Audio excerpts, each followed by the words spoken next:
because of Pylon's glaring strengths that go far beyond anything we have ever seen in Apex Legends, I have to award this point of interest a title I have not given a single spot in the game. Pylon is the most broken POI in Apex Legends.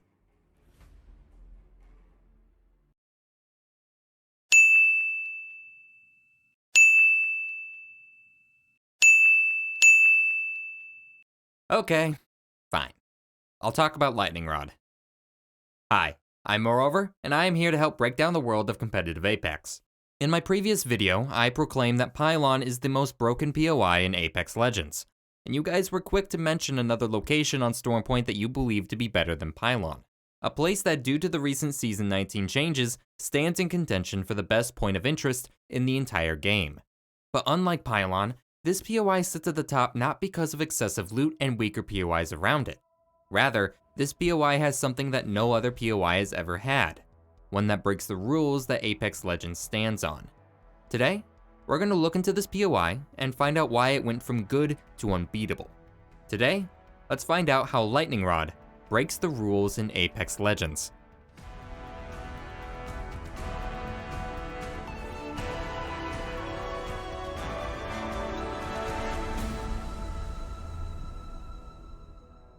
Lightning Rod is a point of interest on Stormpoint that has existed from the very moment of its release in Season 11, and has stayed relatively unchanged in the seasons moving forward.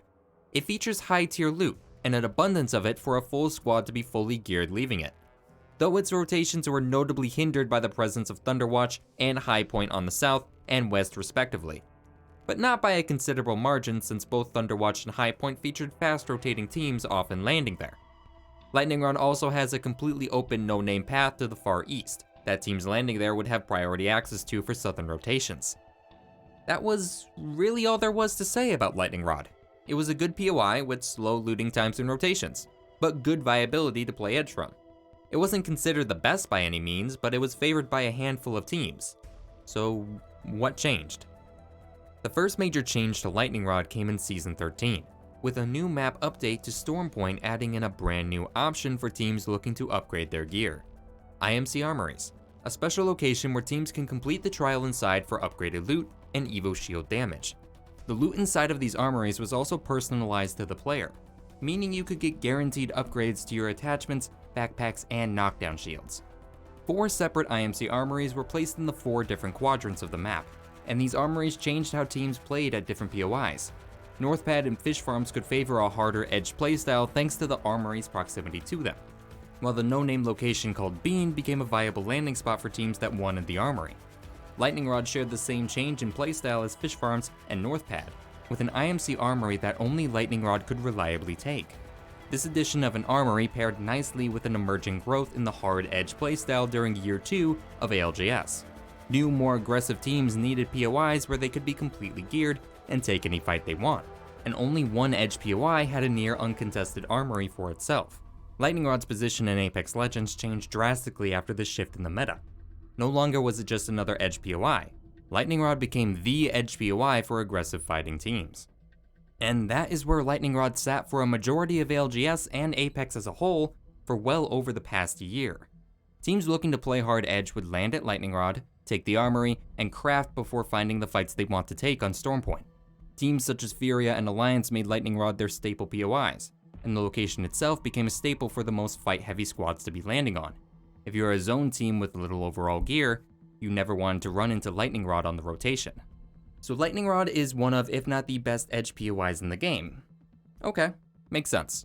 But nothing I have talked about so far seems to be out of place, does it?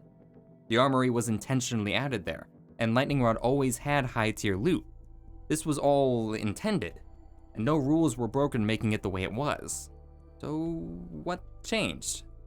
To understand that, let's first come to understand 2 other parts that will all fit together soon enough. The first of which being the POI closest to Lightning Rod, Thunderwatch. Thunderwatch is a rather small POI directly to the south of Lightning Rod, with a single large building and a gravity cannon that connects it to Stormcatcher down the mountainside. It isn't a great POI overall, but is saved by the fact that it spawns high-tier loot at the same rate as Lightning Rod.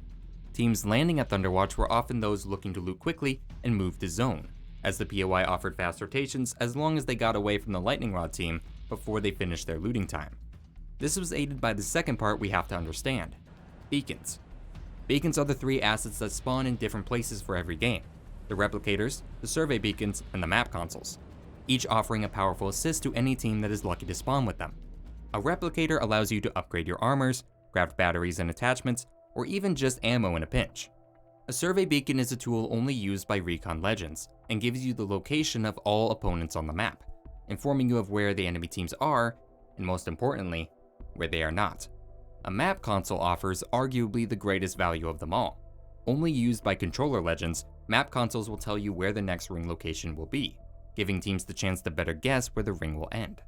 Every named POI on a given map has the chance to spawn each of these items.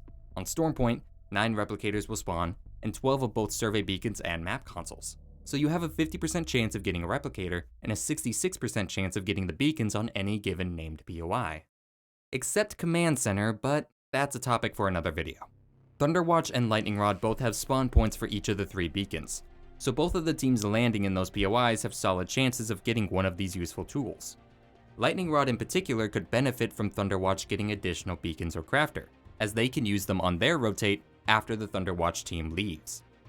Now we understand everything: Lightning Rod, Thunderwatch, and beacons. You may be asking me now, why does this all matter? Surely nothing I've mentioned sounds off. Every POI gets one chance at the start of the game to spawn with each of these beacons. Both Thunderwatch and Lightning Rod are named POIs, so nothing is wrong, right? Season 19 changed that entirely, and did so by making 2 major differences to Lightning Rod and Thunderwatch. To Lightning Rod, Season 19 closed up the space around the POI, bringing it closer to the other buildings and locations around it. But to Thunderwatch, Season 19 removed its named POI status.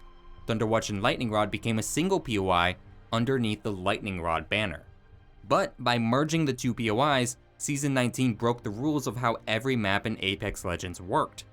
Every named POI had 1 of each beacon, and only 1 roll of the dice to get 1 at the start of the match. But Lightning Rod has 2. When they removed the name from Thunderwatch, Respawn didn't remove the beacons that Thunderwatch could spawn with, and the new closer proximity to Lightning Rod makes it far more difficult to split up the location between 2 teams. So the team that controls Lightning Rod has 2 chances to get any of the 3 utilities for themselves.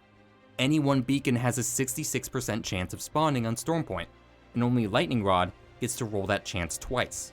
Knowledge is an incredibly powerful tool in Apex, and having things like the map console more reliably spawn for you is going to ensure better performances right out the gate. This is made all the more clear by the recent move by the competitive team TSM, who has moved over to Lightning Rod as their landing spot going into Year 4. TSM notoriously made a move like this in the past, moving from Fragment East to Lava Siphon on World's Edge. At the time of their move, Lava Siphon had a near guaranteed spawn rate on beacons, thanks to a now removed rule in the game. TSM is a team that values ring knowledge more than any other in the comp scene, and doesn't give up their landing spot unless a different POI offers vastly more value to them.